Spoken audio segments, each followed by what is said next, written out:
Hey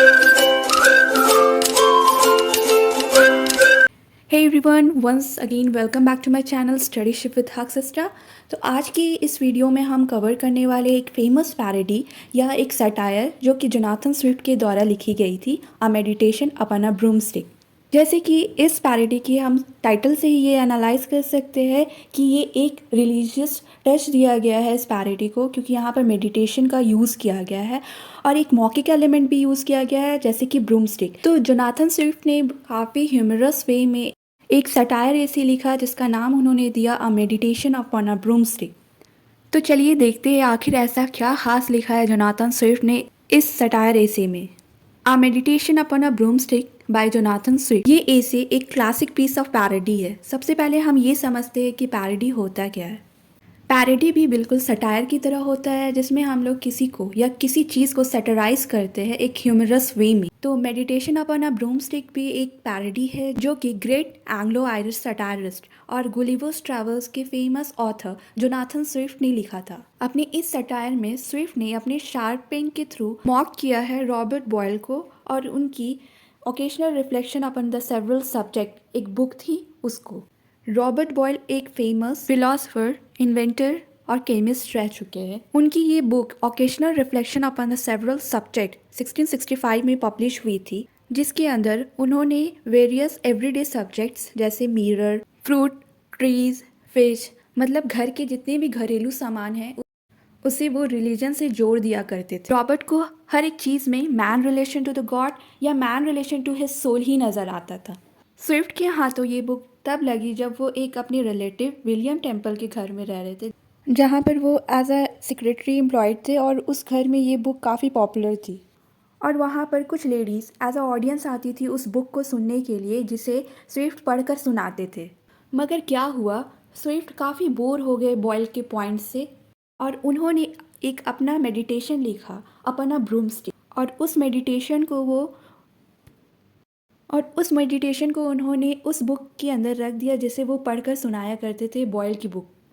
तो एक बार जब स्विफ्ट की बारी आई उस बुक को फिर से रिसाइट करने की, तो स्विफ्ट ने बॉयल के बुक को पढ़ने के बजाय अपनी ब्रूमस्टिक पे लिखे हुए मेडिटेशन को पढ़ना स्टार्ट किया। शुरू में वो ऑडियंस तो उसे पहचान नहीं सके जब तक बॉयल के काइंडली टोन को रिप्लेस कर दिया गया स्विफ्ट के एब्सर्ड नोट के साथ। तो अब ऑडियंस को लगा यार कुछ गलत है। इस पीस ऑफ राइटिंग को 1701 में लिखा गया था और कई सालों तक इसे अनपब्लिश ही रखा गया।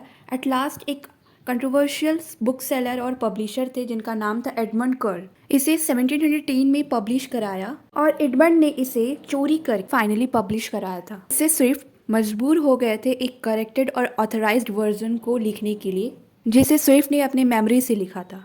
Let's move further. तो अब हम एक्चुअल में पढ़ेंगे अ मेडिटेशन अपॉन अ ब्रूमस्टिक में क्या लिखा गया है और इसमें जोनाथन स्विफ्ट ने क्या बताया है। इससे पहले हम लोगों ने हिस्टोरिकल बैकग्राउंड को कवर किया कि आखिर ये क्या था, किसके रिस्पॉन्स में पैरोडी लिखी गई थी। अ मेडिटेशन अपॉन अ ब्रूमस्टिक एक शॉर्ट पीस है, लिटरेरी पैरोडी है जिसे सिर्फ 2 पैराग्राफ में ही लिखा गया है। स्विफ्ट ने इसे रॉबर्ट बॉयल की राइटिंग स्टाइल को मॉक किया है इस राइटिंग के थ्रू और स्विफ्ट उन्हें काफ़ी सीली राइटर समझते हैं। ये जो स्पेसिफिक बुक है occasional reflection upon the several subject, Swift को लगता है इसका टाइटल भी काफ़ी सीली है। स्विफ्ट ने एक पीस ऑफ पैरोडी को प्रेजेंट किया है जो कि अपने आप में ही काफ़ी ह्यूमरस है। नैरेटर रिवील करते हैं कि उनके इस पैरोडी का सब्जेक्ट ब्रूमस्टिक होने वाला है। इस पैरोडी की शुरुआत में नैरेटर लैमेंट करते हैं और ये कहते हैं कि ये ब्रूमस्टिक, ये झाड़ू जो घर के एक कॉर्नर में इनग्लोरियसली रखा है, वो कभी किसी ब्यूटीफुल ट्री का हिस्सा हुआ करता था। स्विफ्ट को ये पता है ये जो सिंगल स्टिक है वो कभी ब्यूटीफुल ट्री का पार्ट था जो कि फ्रेश लीव्स से लदा हुआ होता था, मगर ये इंसान की आर्ट है या इंसान की कला है कि जिसने इन टहनियों को एक सैपलेस ट्रंक के साथ बांध दिया। अब ये अपने बेस्ट पोस्चर में है मगर जो हुआ करता था उसकी रिवर्स है, या कह सकते हैं आ ट्री टर्न अपसाइड डाउन, या ये कह लो कि एक ट्री जो कि अब अपसाइड डाउन है, उल्टा है। जो ट्री की ब्रांचेस हवे में हुआ करती थी अब वो ब्रांचेस ऑन द अर्थ है और जो रूट ज़मीन में हुआ करती थी अब वो रूट एयर में है।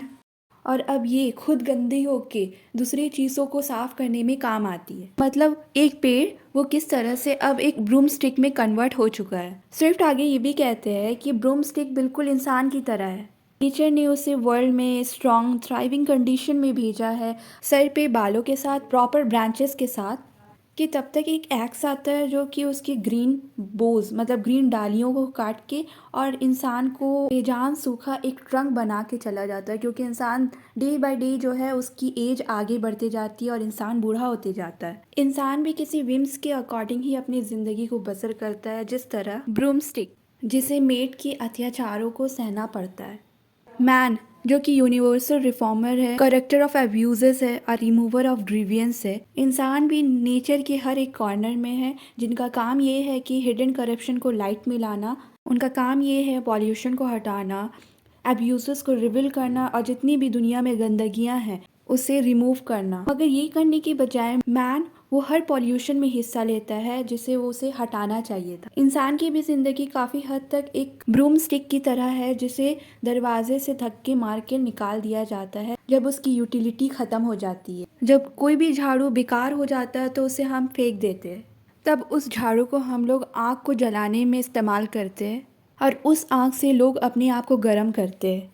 इन अदर वर्ड कहा जाए तो मैन को भी हर काम के लिए ना क्रिटिसिज्म को फेस करना पड़ता है, चाहे वो कितना ही अच्छा काम क्यों ना करे।